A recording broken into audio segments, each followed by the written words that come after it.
నిన్న జరిగిన తీర్పు నిన్నటి వ్యవహారం చూస్తే ఘోరం అనిపించింది నాకు కూడా. పార్టీ మారిన వాళ్ళేమో మేము పార్టీ మారలేదు అనుకో నిన్న సంబరాలు టపాసులు కాల్చుకుంటుర్రు. ఏదో తెలంగాణకు పొడిచినట్టు టపాసులు కాల్చుకుంటుర్రు. చేసిందే ఓ దొంగ పని. తెలంగాణ వ్యవస్థ చూస్తుండగా చేసిందే దొంగ పని. బీఆర్ఎస్ పార్టీలో గెలుస్తూ కాంగ్రెస్ పార్టీలో వెళ్ళి దొంగ పని అంటారు. దాన్ని ఉద్దేశించి మంచి పని ఎవడు అనడు.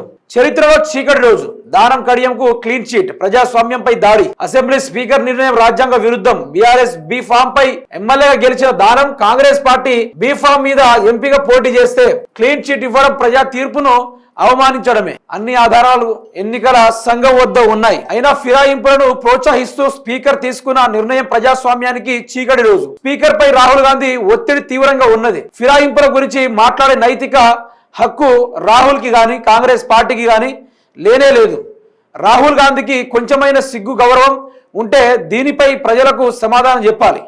ఆర్డర్ కాపీ ఇవ్వడానికి స్పీకర్కు భయం ఎందుకు? కాపీ రాగానే హైకోర్టుకు వెళ్తాం, అక్కడే తేల్చుకుంటాం.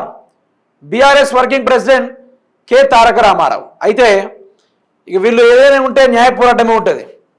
న్యాయ పోరాటంగానే వీళ్ళు పోరాడుకుంటారు తప్ప వాళ్ళు చేసిందే దొంగ పని అయినప్పటికీ వాళ్ళకి ఇంత ఘోరంగా చేయరు. అయితే పార్టీ మారిన వాళ్ళు కూడా మేము పార్టీ మారలేదు, మేము బీఆర్ఎస్ పార్టీని కొనసాగుతూ ఉన్నాం, కేసీఆర్ మా గుండెల్లో ఉన్నాడు, మేము రోజు మేము అందరినీ ఆరాధించుకుంటున్నామని మాట్లాడుతూ ఉన్నారు. ఇప్పుడు ఎంత సుధపూస మాటలు అంటే ఇట్లాంటి మాటలు ఇట్లాంటి పనులు. ఈరోజు వ్యవస్థ భ్రష్టు పట్టిపోయింది. ఈరోజు రాజ్యాంగం ప్రజాస్వామ్యం ఏది లేదు.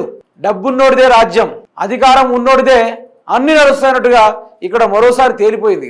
సంపినా కూడా అన్ని ఆధారాలు ఉన్నా కూడా కాంగ్రెస్ పార్టీ ఏం చేస్తారో తెలుసా? మేము సంపదాయాన్ని సాక్ష్యాలు క్రియేట్ చేసి వాళ్ళు నింద మీద పడకుండా కడిగిన ఆనిమిత్యం లెక్క బయటికి వచ్చేస్తారు. ఇంత రక్తం మరకంటకుండా ఎట్లాంటి ప్లాన్లు వేసి మరి వీళ్ళు ఈరోజు నడుస్తూ ఉన్నారు.